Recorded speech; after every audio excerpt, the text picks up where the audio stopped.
स्थानिक जिला पुलिस थाना। दोपहर का समय।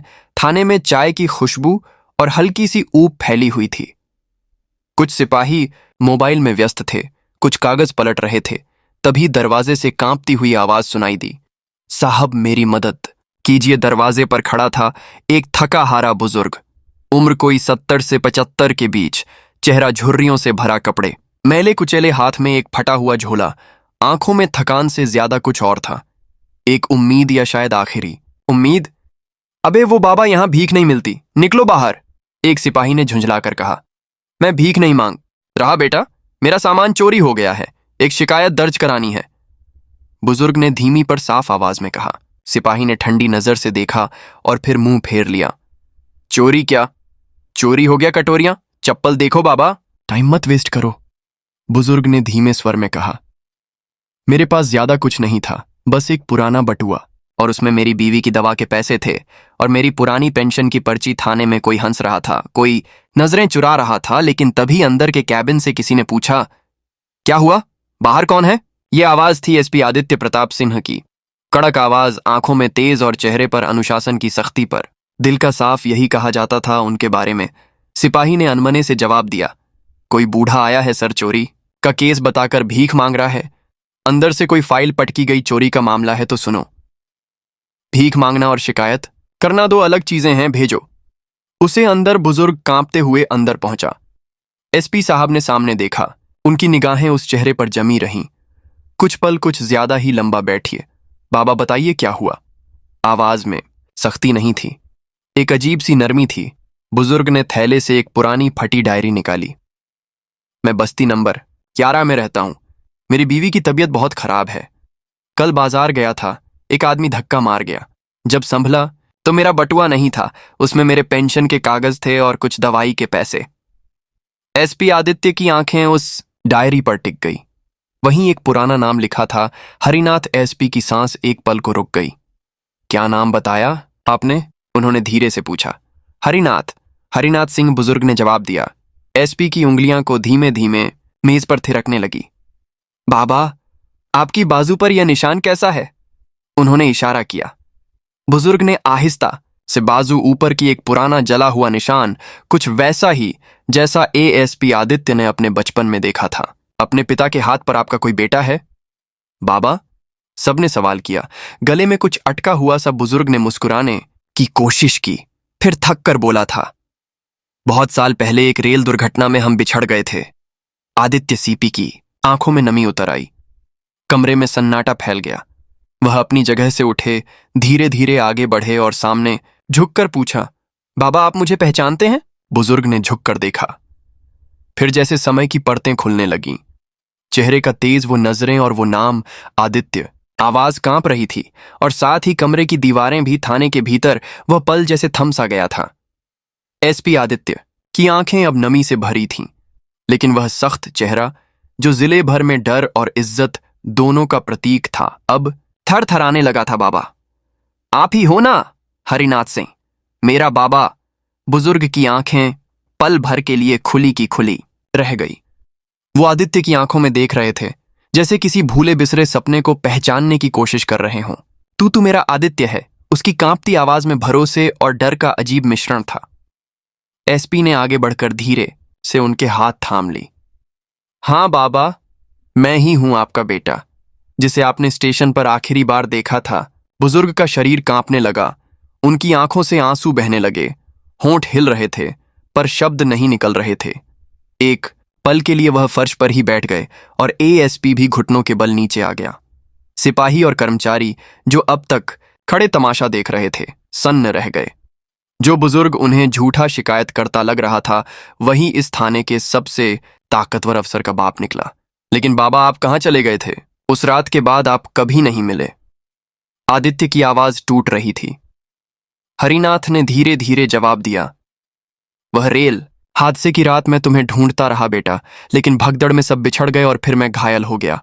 अस्पताल में महीनों रहा, फिर समझा कि शायद तू नहीं रहा। मैं रहा बाबा, मैं जिंदा रहा। एक अनाथालय में पहुंचा, तुम्हें ढूंढता रहा, बड़े होकर आईपीएस बना। सोचा अगर कभी कोई सुराग मिलेगा तो, लेकिन तुम्हारा नाम, शहर सब खो गया था। एसपी की आवाज भी अब बह रही थी। बुजुर्ग ने थरथराते हाथों से बेटे का चेहरा छू लिया। तू कितना बड़ा हो गया और अफसर बन गया बेटा। पूरा थाना अब भावुक हो गया था। कोई चुपचाप आंखें पोंछ रहा था, कोई छुपकर वीडियो बना रहा था, लेकिन उस पल में कोई नियम, कोई वर्दी, कोई औपचारिकता नहीं थी। सिर्फ एक बाप और एक बेटे की मुलाकात थी जो जिंदगी भर अधूरी रही थी।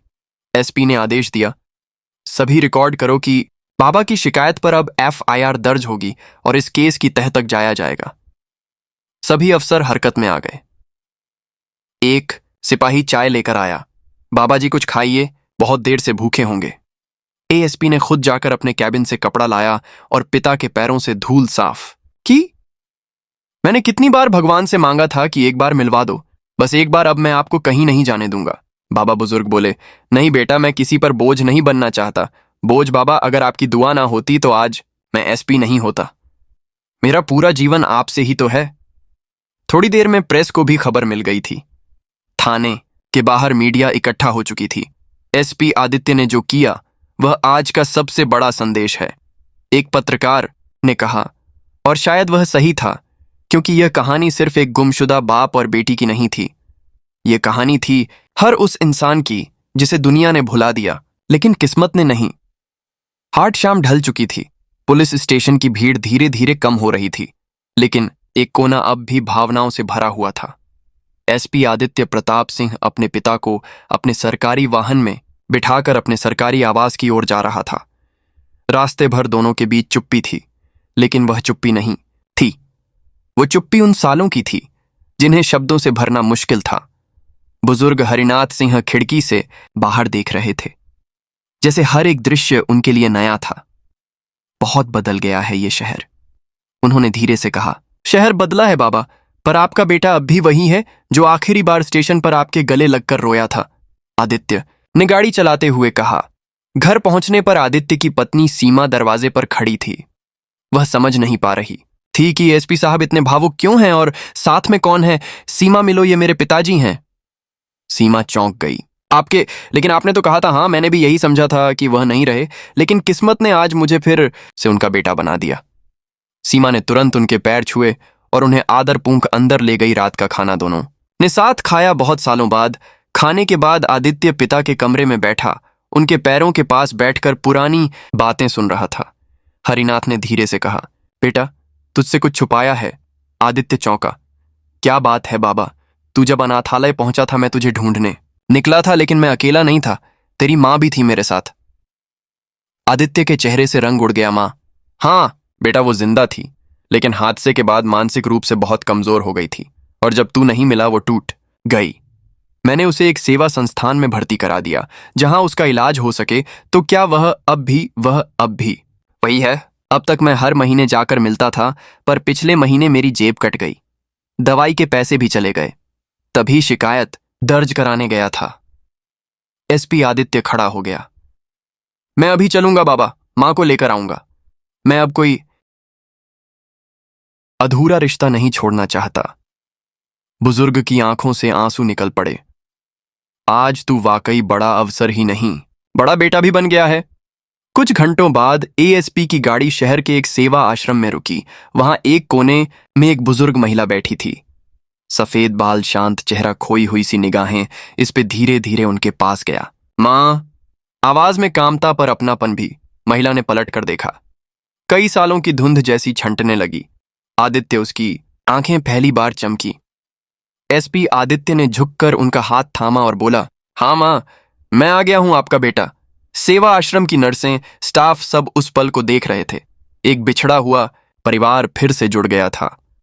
सुबह की पहली किरणें जब एएसपी आदित्य प्रताप सिंह के घर की खिड़कियों से अंदर आई तो घर के अंदर की रौनक कुछ अलग ही थी।